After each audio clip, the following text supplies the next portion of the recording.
Partnership சாப்டரில் revaluation of assets and liabilities நடக்கும்போது என்ன ஜேர்னல் என்ட்ரிஸ் வரும்னு பார்க்கலாம். மொத்தம் 6 பாசிபிலிட்டிஸ் இருக்குது. அதாவது asset and liability okay increase ஆகலாம், அதே மாதிரி டிக்ரீஸ் ஆகலாம், அதே மாதிரி லைபிலிட்டியும் இன்க்ரீஸ் ஆகலாம், டிக்ரீஸ் ஆகலாம். ஓகேயா? சரி, ஃபஸ்ட் என்ட்ரி பார்க்கலாம். For increase in value of asset. அசட்ங்கிறது வாட் பிலாங்ஸ் டு அஸ். அது இன்க்ரீஸ் ஆச்சுன்னா it is a profit or loss. Correct, it is a gain. Okay, gain இருக்கும்போது you have to increase the asset and credit revaluation account. Revaluation account is basically is a P&L in nature. அதாவது அது nominal account அப்படிம்பாங்க. Nominal account அதோட rule என்ன? Debit all losses, credit all gain. கரெக்டாக அதான் nominal அக்கௌண்ட்டோட rule. So இந்த இடத்துல asset value increase ஆனால் then you have to debit that asset. அதாவது ஃபர்னிச்சர் இருக்கலாம், ஸ்டாக் இருக்கலாம், பிளான்ட் அண்ட் மிஷினரி இருக்கலாம். ஸோ டெபிட் பண்ணிவிட்டு ரிவாலுவேஷனை கிரெடிட் பண்ணணும். ஓகேயா? அதே for decrease in value of asset. டிக்ரீஸ்னால் வேல்யூ குறையாது, அப்போ that is a loss. Correct. இப்போ லாஸ் ஆச்சுன்னா then you have to debit revaluation account. And credit asset. எந்த அசட் ரெடியூஸ் ஆகுதோ ரெடியூஸ் பண்ணும். ஓகேயா? அடுத்தது for increase in amount of liability. லைபிலிட்டிங்கிறது நம்ம கொடுக்க வேண்டிய அமௌண்ட். கரெக்ட். கொடுக்க வேண்டிய அமௌண்ட் இன்க்ரீஸ் ஆனால் இப்போ எக்ஸ்ட்ரா கொடுக்கணும். Correct. That is a loss. இப்போ லாஸ்னால் ரிவாலுவேஷன் அக்கௌண்ட்டை டெபிட் பண்ணணும். இப்போ ஏற்கனவே பார்த்துட்டோம். நாமினல் அக்கௌண்ட் ரூலில் டெபிட் லாஸஸ், கிரெடிட் கெயின்ஸ். ஓகேயா? அப்போ கிரெடிட் தட் லைபிலிட்டி. எந்த லைபிலிட்டியோ அந்த liability. For decrease in amount of liability. Amount decrease ஆகுது. நம்ம கொடுக்க வேண்டிய அமௌண்ட்டு, அதாவது முதல்ல போனதில் இவ்வளோ தான் கொடுக்கணும், அது இன்க்ரீஸ் ஆச்சு. ஓகேயா? இப்போ கம்மியாக கொடுத்தா போதும், அப்போ that is a gain. Okay. So அந்த டைத்தில் you have to credit revaluation. ஓகேயா? And debit liability. சார் 4 தானே சார் வருது அப்படின்னா, ஓகே, மிச்சம் 2 என்னென்னா ஒரு நியூ அசட் உள்ளே வருது.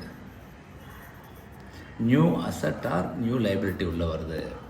ஸோ நியூ அசட் உள்ளே வந்தால் என்ன அர்த்தம்? அசட் வேல்யூ இன்க்ரீஸ் ஆகும், அது கெயின். அதே மாதிரி நியூ லைபிலிட்டி உள்ளே வந்ததுன்னா you have to pay money, it's a loss. ஓகேயா? ஸோ முதல் 4 இங்கே பார்த்தது அசட் வேல்யூ இன்க்ரீஸ் ஆகலாம், டிக்ரீஸ் ஆகலாம், லைபிலிட்டி இன்க்ரீஸ் ஆகலாம், டிக்ரீஸ் ஆகலாம். ஓகே, இது 4 ஆச்சு.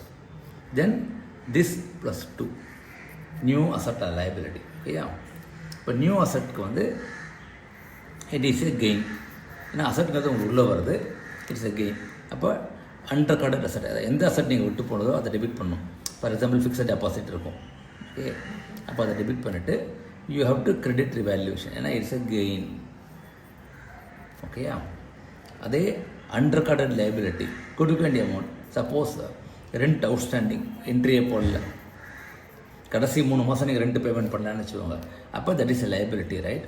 இப்போ you have to debit revaluation, it's a loss, and credit that liability. So இதுதான் மொத்தம் main 4 entries plus this 2 new asset or new liability entries. ஓகேயா?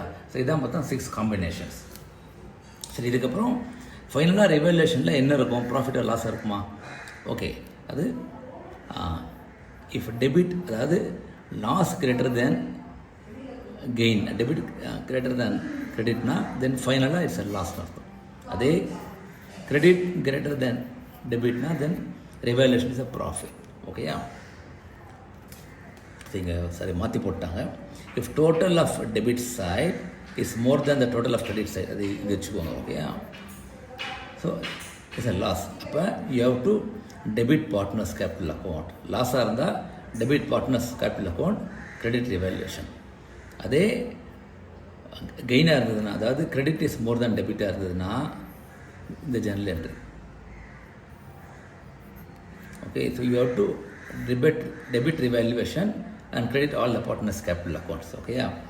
சரி, இது என்ன ரேஷியோ சார் அப்படின்னா, இது always old partners in old ratio. Okay, old partners in old ratio. Okay, இதுதான் மொத்தம் 6 entries for revaluation. Thank you.